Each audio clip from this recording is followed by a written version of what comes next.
자, 오늘 본문에 예수님께서 이런 말씀을 하셨습니다. 55절에 보면은 내 살은 참된 양식이요 내 피는 참된 음료로다 라고 말씀하셨는데, 한번 55절 한번 여러분이 한번 읽어보세요. 시작.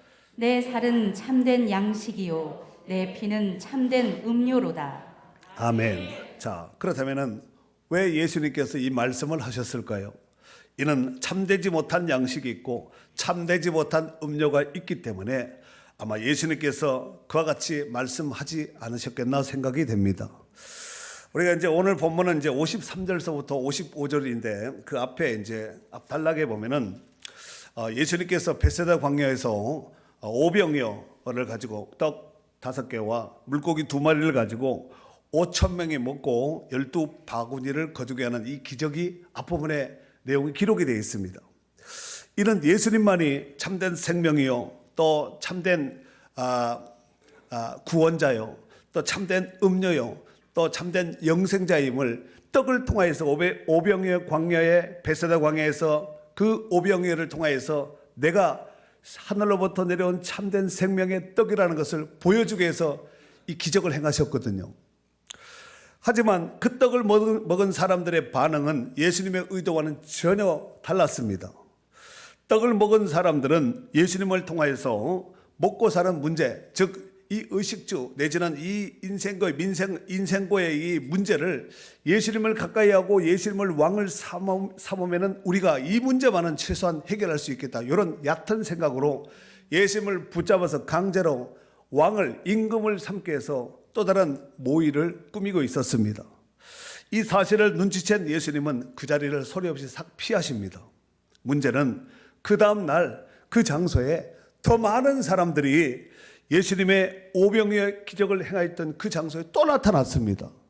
더 많은 사람들이 나타난 것을 보아서 우리가 추측해야 할 수 있는 것은 아마 전날 떡을 먹은 사람이, 그렇죠, 오병이어를 경험한 사람이 예수님이 베세다 광야에서 이런 일을 행하였다는 거야. 그랬더니 그 소문을 들었던 사람이 기가 솔깃해서 오늘도 한번 같이 가보자 했는데 딱 왔는데 예수님 없고 제자들도 없고 그냥 그야말로 빈들만, 횡행한 이런 빈들만 남아있는 것이에요.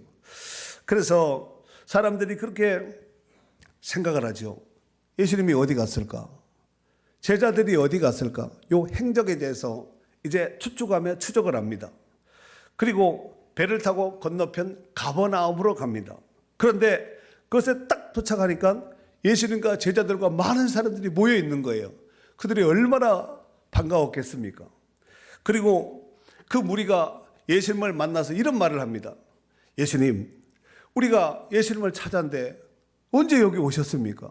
여기 오실 거면 우리한테 미리 얘기했으면 우리가 미리 와 있을 텐데 언제 오셨습니까? 이렇게 묻습니다. 그럴 때 예수님께서 이런 말씀을 하시지요. 너희가 나를 찾는 것은 표적을 본 까닭이 아니라 떡을 먹고 배부른 까닭이구나. 썩을 양식을 위하여 일하지 말고 영생하도록 있는 양식을 위하여 일하라 라고 말씀하십니다.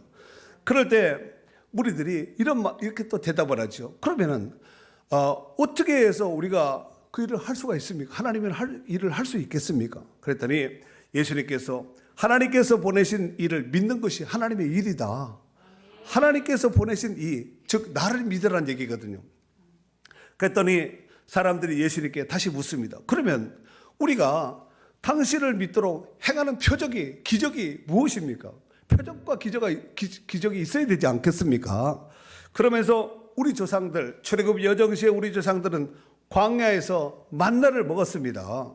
그런데 당신은 우리한테 어떤 기적과 표적을 행할 겁니까? 이렇게 묻습니다. 그랬더니 예수님께서 이런 말씀을 하시죠. 모세가 너희에게 하늘로 준 떡이 아니라 그 떡은 내 아버지께서 너희에게 하늘로부터 준 참 떡이다. 하나님의 떡은 하늘에서 내려 세상에 생명을 주는 것이다. 이 말을 합니다.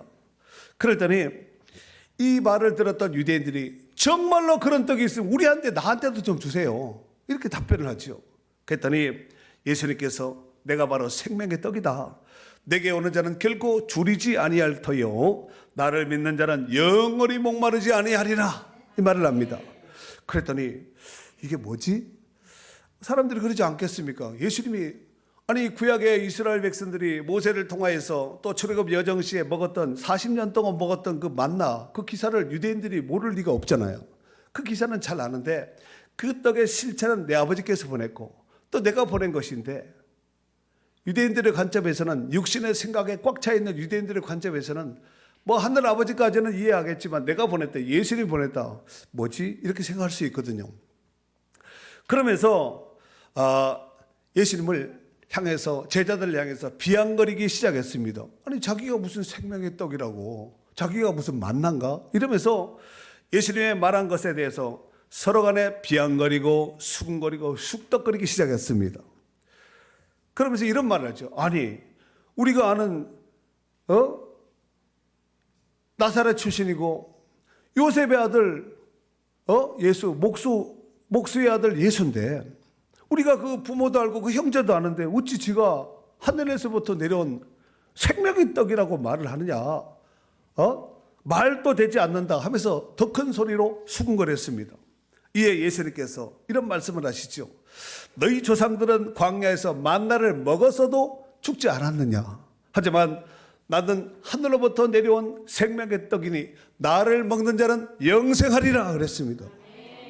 그랬더니 유대인들이 조금 전에는 수근수근 쑥덕쑥덕 비아냥거리다가 지금은 서로 간에 막 큰 소리로 막 다투기까지 합니다. 그러면서 이런 말을 하죠. 우리 한번 52절 한번 읽어볼까요? 52절 시작. 그러므로 유대인들이 서로 다투어 이르되 이 사람이 어찌 능히 자기가 살을 우리에게 주어 먹게 하겠느냐? 이게 무슨 얘기예요?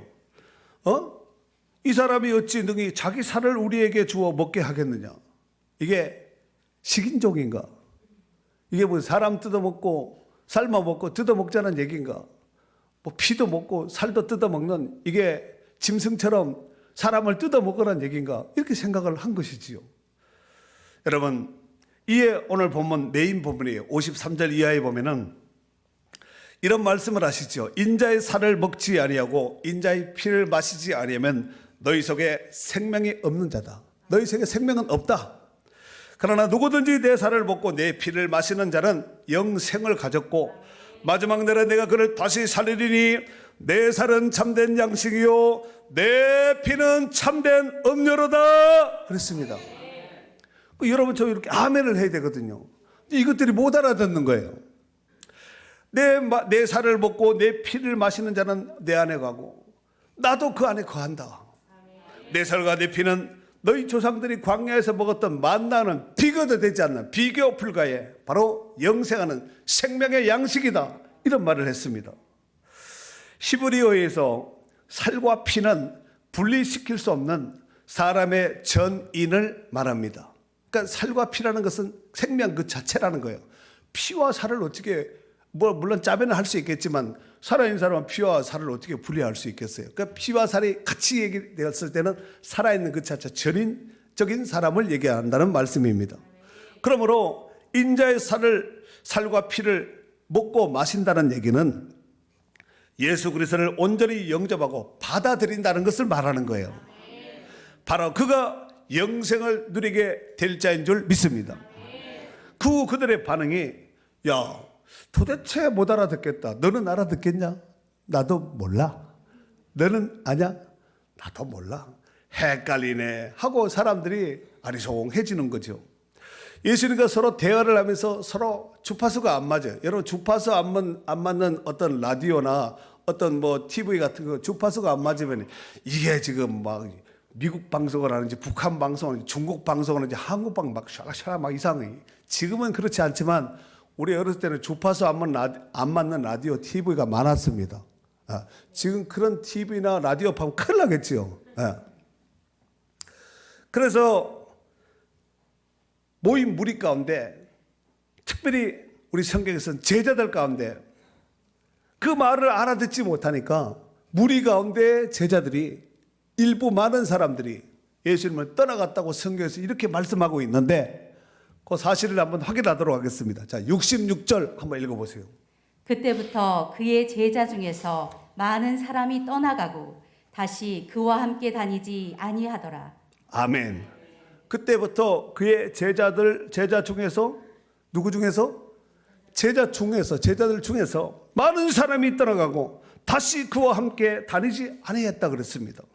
여기서 제자라 하면은 지금 12사도를 일컫는 이 아포스톨로스가 아니라 마데타이 제자입니다.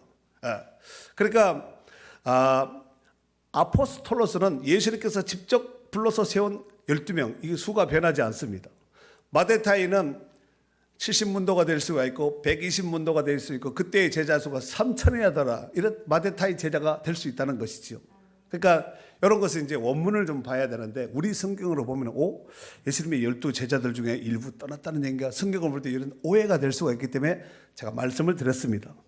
이제 떠나가는 무리를 이렇게 아스라이 예수님께서 바라보면서 예수님께서 제자들 향해서 이렇게 또 질문을 하지요. 너희도 가려느냐?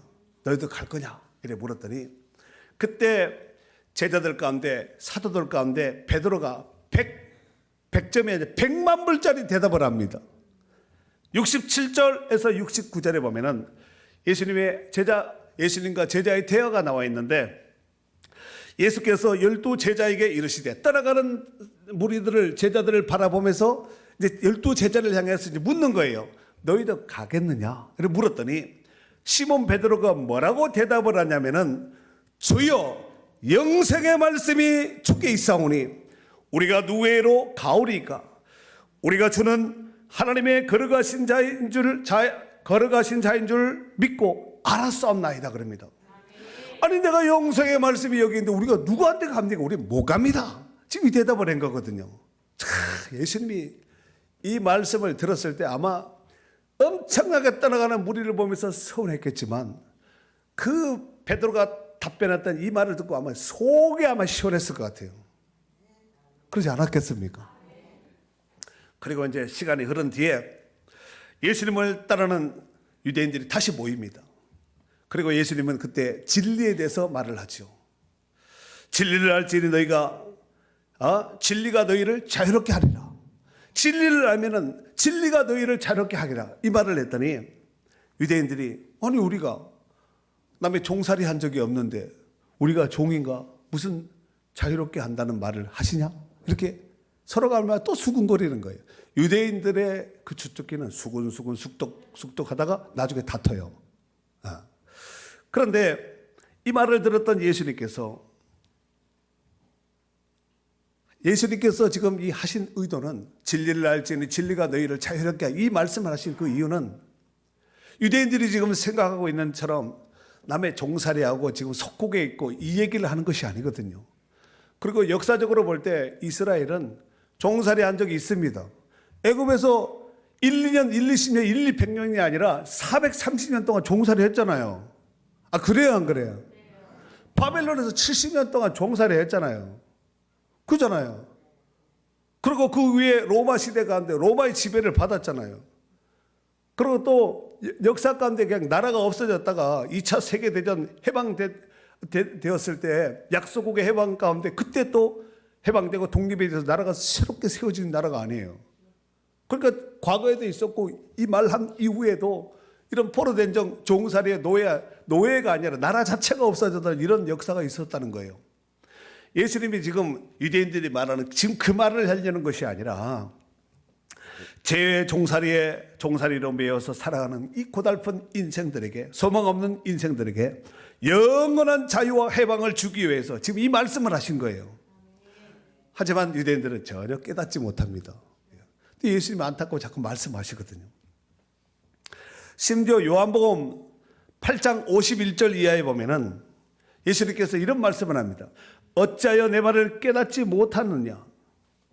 이는 내 말을 들을 줄 알지 못함이로다 그랬습니다. 그러면서 이런 말을 하죠. 사람이 내 말을 지키면 영원히 죽음을 맛보지 않는다.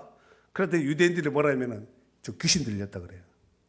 성경에 있습니다. 그대로 원문 한번 읽어볼까요? 요한복음 8장 52절이에요. 예. 유대인들이 이르되 지금 내가 귀신 들린 줄을 아노라. 예수님한테 저 귀신 들렸는가 보다, 그 말을 한 거예요. 예수님 아마 자존심이 굉장히 상했을 것 같아요. 이러는데 예수님의 말씀은 누구나 들을 수 있지만 누구나 다 깨달을 수 있는 말씀이 아니라는 것을 알 수가 있습니다. 심지어 때로는 예수님의 제자들마저도 예수님이 하신 말씀을 깨닫지 못한 거예요. 이해하지 못한 거예요. 그래서 엉뚱한 짓 하잖아요. 자, 그렇다면 왜 그들은 말을 하는데 말귀를 못 알아들었을까요? 귀가 없어서 듣지 못한 거예요. 이 귀 말하는 것이 아니라 영적인 귀. 영적인 귀가 뭐가 박히든가 다치든가 못 들어버리는 거예요. 요한계시록 3장 6절에 보면은 귀 있는 자는 성령이 교회들에게 하시는 말씀을 들을지어다 그랬습니다. 귀가 있는 자는 들으라는 거예요. 귀 없는 자는 들을 필요도 없습니다. 여기서 들을 귀라면은 어떤 귀지요? 영적인 귀를 말하는 것입니다. 우리가 육신의 귀가 어두워도 얼마나 답답해요. 정말 잘 듣다가 어느 날 귀가 멀어서 못 듣게 되면 그 답답함은 말로 할 수 없잖아요. 영적인 귀도 성령께서 귀를 열어주지 않으면 영적인 소리를 들을 수가 없다는 말씀입니다. 욥기 32장 9절에 보면은 어른이라고 지혜롭거나 노인이라고 정의를 깨닫는 것이 아니니라 그랬습니다. 시편 44편 18절에 보면은 그들이 알지도 못하고 깨닫지도 못함은 그들의 눈이 가려져 보지 못하며 눈은 있는데 가려진 눈, 그들의 마음이 어두워져서 깨닫지 못함이라. 아니, 눈은 있는데 눈 닫아버리면 소경이나 눈 감은 사람이나 똑같잖아요. 마음도 똑같습니다. 욥기 9장 11절에 보면은 그가 내 앞에 지나시나 내가 보지 못하며 그가 내 앞에서 움직이시나 내가 깨닫지 못하느니라. 여러분, 지금도 우리는 느끼지 못하지만 우리가 지금 이 안에 공기가 있는 거 인정하시죠? 공기보다 더 충만하신 분이 성령이에요. 내가 지나가면 바람이 이렇게 눈 감고 있으면 제가 지나가면 바람으로 해서 누가 지나갔는가 보다 이렇게 감을 느낄 수 있잖아요. 성령은 그런 느낌도 없습니다. 공기보다 더 충만하신 주의 성령이 우리 가운데 함께 하시는 거예요. 그렇잖아요. 그런데 내가 무슨 막 진동이 오고 내 병이 고쳐지고 눈이 띄어지고 이래야지만 역사, 아니 그렇지 않습니다. 여러분, 그것도 기적이지만 별일이 없는 것은 더 큰 기적일 수가 있습니다. 교회 왔는데 별일이 없었다. 여러분, 별일이 없는 거 정말 큰 기적이에요. 밤새 안녕하고 가시는 분들이 인사도 못하고 가신 분들이 많습니다. 내가 이렇게 평상시에 이 모든 일반적인 일들을, 사역을 또 사명을 감당할 수 있는 것 주의 크신 은혜인 줄 아셔야 돼요. 저절로 되는 것이 아니라 당연한 것이 아니에요. 하나님의 크신 은혜인 줄 믿습니다.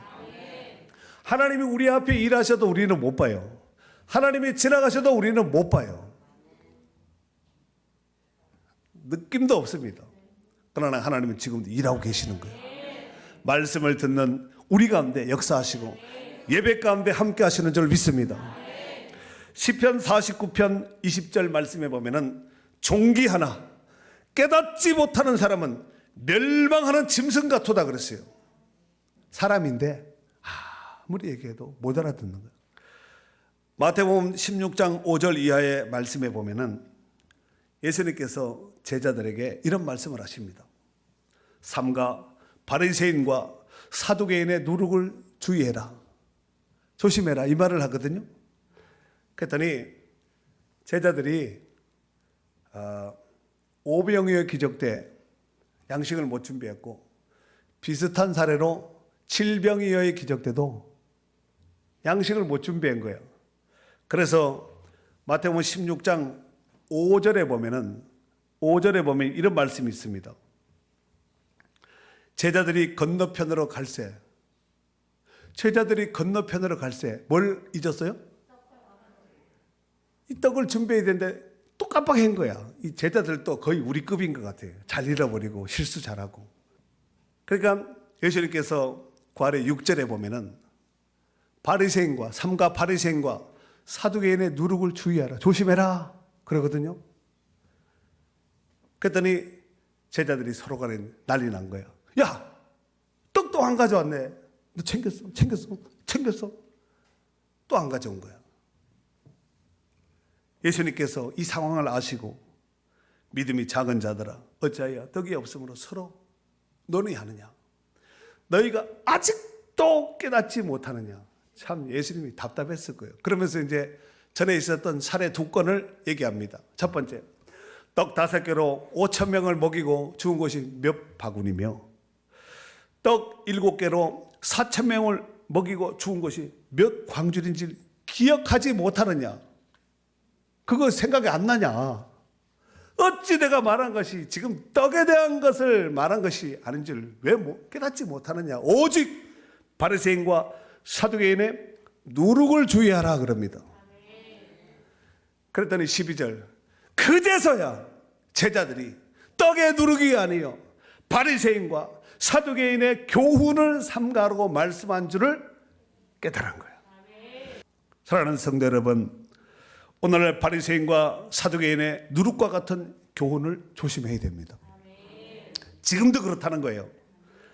그렇다면 현대판 바리새인과 사두개인과 같은 누룩은 무엇을 말하는 것일까요? 바로 예수님의 살과 같은 생명의 양식이 아니요 예수님의 피와 같은 생명의 음료가 아닌 신천지를 포함한 각종 이단들의 물탄 거짓 복음들을 조심해야 된다는 거예요. 이를테면 물건도 진품이 있고 가짜가 있잖아요. 복음도 진짜 복음이 있고 가짜 복음이 있다는 거예요. 갈라디아서 1장 7절 8절 한번 읽어줘 보세요. 다른 복음은 없나니 없어요. 다만 어떤 사람들이 너희를 교란하여 그리스도의 복음을 변하게 하려 함이라. 그러나 우리나 혹은 하늘로부터 온 천사라도 우리가 너희에게 전한 복음 외에 다른 복음을 전하면 저주를 받을지어다. 다른 복음은 없습니다. 다른 복음을 전하면 하늘로부터 온 천사라 할지라도 저주를 받을지어다. 막 저주를 막 퍼붓었대요, 사도 바울이. 그렇다면은 이단과 거짓이 난무한 이 말세지만에 바른 신앙과 바른 믿음을 지키기 위해서는 우리는 어떻게 해야 할까요? 고린도전서 4장 6절에 보면은 너희로 하여금 기록된 말씀 밖으로 넘어가지 마라 그랬어요. 기록된 말씀. 그런데 이단들도 기록된 말씀 들고 다녀요. 이거 가지고 다닙니다. 그러나 해석이 다릅니다. 여호수아서 23장 6절에 보면은 그러므로 너희는 크게 힘써 모세의 율법책에 기록된 것을 다 지켜 행하라. 그것을 따라 우로나 좌로나 치우치지 마라 그랬어요. 이렇게도 말고 이렇게도 말고 바로 가라는 얘기죠. 고린도전서 13장 11절 말씀에 보면은 내가 어렸을 때는 말하는 것이 어린아이와 같고 깨닫는 것이 어린아이와 같고 생각하는 것이 어린아이와 같아가 장성한 사람이 되어서는 어린아이의 일을 버렸노라 그랬어요. 장성해도 아직까지 어린아이 같이 그렇게 그런 액션을 취한 사람이 많아요. 영적인 어린아이. 직분을 받아도 그렇습니다. 세월이 그렇게 많이 흘렀는데도 여전히 그냥 옹알이 하는 사람들이 있대요. 성도들이 있다니까요. 에베소서 4장 13절에 보면은 우리가 다 하나님의 아들을 믿는 것과 아는 일에 하나가 되어 온전한 사람을 이루어 그리스도의 장성한 분량이 충만한 데까지 이르는 것이요. 믿는 것과 아는 게 하나가 되어야 되는데 믿는데 행동은 안 하는 게 찐따예요. 영적인 갈증도 생수 같은 하나님의 말씀을 먹고 마심으로 해결해야 하는데 인생의 목마른 문제들을 인스턴트 음료 같은 세상 방법으로 해결하려고 하면 인생은 오히려 더 꼬이고 힘들 수밖에 없는 사실을 명심하셔야 됩니다. 마태복음 11장 28절에 보면은 수고하고 무거운 짐진 자들아 다 내게로 오라 내가 너희를 쉬게 하리라 그랬습니다. 오늘 보면 55절에 내 살은 참된 양식이요 내 피는 참된 언제라. 이게 진짜라는 거예요. 이걸 먹어야지 산다는 거예요. 이걸 먹어야지 영생한다는 말씀입니다. 사랑하는 성도 여러분, 여러분은 예수님과 예수님의 살과 피를 마셨습니까? 혹여나 아직도 마시지 않는 분들이 계신다면 지금 마시면 되는 거예요. 지금 영접하면 되는 거예요. 그래야 삽니다. 그리고 이미 마신 자요 마시고 있는 자는 마신 자답게 살아야 됩니다. 구원받은 자답게 살아야 된다는 얘기입니다. 우리가 구원받은 성도로서 육신의 양식도 일정한 양식을 때를 따라서 먹어야지 살 수 있습니다. 영적인 양식인 하나님 말씀도 일정한 시간대, 일정한 음식을 먹어야 우리가 살 수 있습니다. 오늘은 특별히 종료주일이요. 내일서부터는 관하는 주간 한 주간을 우리가 보내게 될 터인데 육신의 잠에 져서 치지 말고 졸지 말고 자지 말고 영적으로 깨어서 기도해야 됩니다. 또 기대 속에서 한 주간 고난 주간 또 기도하면서 깨어서 정말 하나님의 뜻을 이룰 수 있는 기회가 될 수 있기를 바랍니다.